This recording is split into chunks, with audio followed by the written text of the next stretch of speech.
Con motivo de la fiesta de San Lorenzo, patrono de los diáconos, de este pasado 10 de agosto, que se celebró, compartimos aquí 12 datos sobre estos importantes servidores que han recibido el sacramento del orden y que continúan aumentando en los 5 continentes, incluso con integrantes casados. 1. Desde los apóstoles. La Real Academia Española señala que la palabra diácono proviene del latín tardío diaconus, que a su vez deriva del griego diáconos, para referirse al servidor o sirviente. En los Hechos de los Apóstoles se narra que los 12 les impusieron las manos a 7 hombres de buena fama, para que se ocuparan de servir las mesas. En la lista aparecen los nombres de San Esteban, protomártir, y de San Felipe, el que bautizó al etíope, considerados por la tradición como diáconos, pero el texto bíblico no menciona que lo sean. La diócesis de Fort Worth destaca, sin embargo, que la Iglesia siempre ha interpretado la selección de los 7 como el inicio del origen del diaconado. 2. Requisitos para ser diáconos. El apóstol San Pablo en su primera carta a Timoteo señala que los diáconos deben ser hombres respetables de una sola palabra, moderados en el uso del divino y enemigos de ganancias deshonestas, que conserven el misterio de la fe con una conciencia pura. El Código de Derecho Canónico indica que el candidato al diaconado debe haber recibido y ejercido antes los ministerios de lector y acolitado. Deberá entregar al obispo o superior una declaración expresando su libre y firme decisión para vivir esta vocación, solicitando ser admitido. Tiene que hacer ejercicios espirituales antes de su ordenación.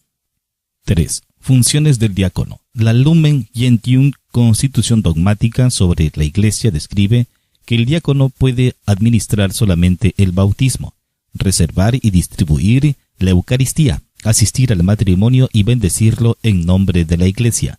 Además, se le puede encomendar el llevar el viático a los moribundos, leer la Sagrada Escritura a los fieles, instruir y exhortar al pueblo, presidir el culto y oración de los fieles, administrar los sacramentos, presidir el rito de los funerales y sepultura. 4. Tercer grado del sacramento del orden. El Catecismo de la Iglesia Católica enseña que los grados de participación sacerdotal, episcopado y presbiterado, y el grado de servicio, que es el diaconado, son los 3 conferidos por un acto sacramental llamado ordenación, es decir, por el sacramento del orden.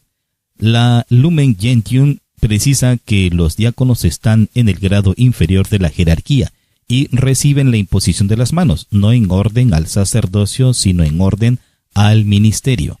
Esta doctrina es tan antigua que San Ignacio de Antioquía, aproximadamente nacido en el año 30 y finado en el 107 después de Cristo, que fue discípulo de San Pablo y consagrado obispo por Pedro, decía que todos reverencien a los diáconos como a Jesucristo, como también al obispo, que es imagen del Padre, y a los presbíteros como al Senado de Dios y como a la asamblea de los apóstoles. Sin ellos no se puede hablar de Iglesia.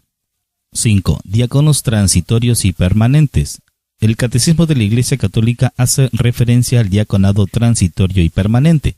El primero se refiere a los diáconos que aspiran al sacerdocio y que reciben este grado como un tránsito, mientras que los diáconos permanentes son los que deciden vivir esta vocación para toda la vida.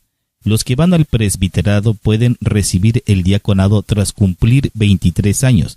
Entre el diaconado y la ordenación sacerdotal debe haber un tiempo mínimo de 6 meses. El aspirante al diaconado permanente puede ser admitido al orden diaconal con 25 años de edad, si es soltero, y 35 años si es casado, pero con el consentimiento de su esposa. Los diáconos permanentes solteros antes de su ordenación deben asumir públicamente que mantendrán la obligación del celibato. En el caso de que falleciera la esposa de un diácono permanente, él no podrá volver a casarse, porque el Catecismo de la Iglesia Católica estipula que atentan inválidamente el matrimonio quienes han recibido las órdenes sagradas. 6. Restaurados con el Concilio Vaticano II. Antiguamente existían los diáconos permanentes, pero con el tiempo solo fue quedando la figura del diaconado transitorio. Con el Concilio Vaticano II, los diáconos permanentes, solteros y casados fueron restablecidos tal como indica la Lumen Gentium. Al respecto, el Papa Francisco, en un discurso del 2021 a los diáconos permanentes de Roma, enfatizó que el diaconado, que en la concepción anterior se reducía a una orden de paso al sacerdocio, recupera así su lugar y su especificidad.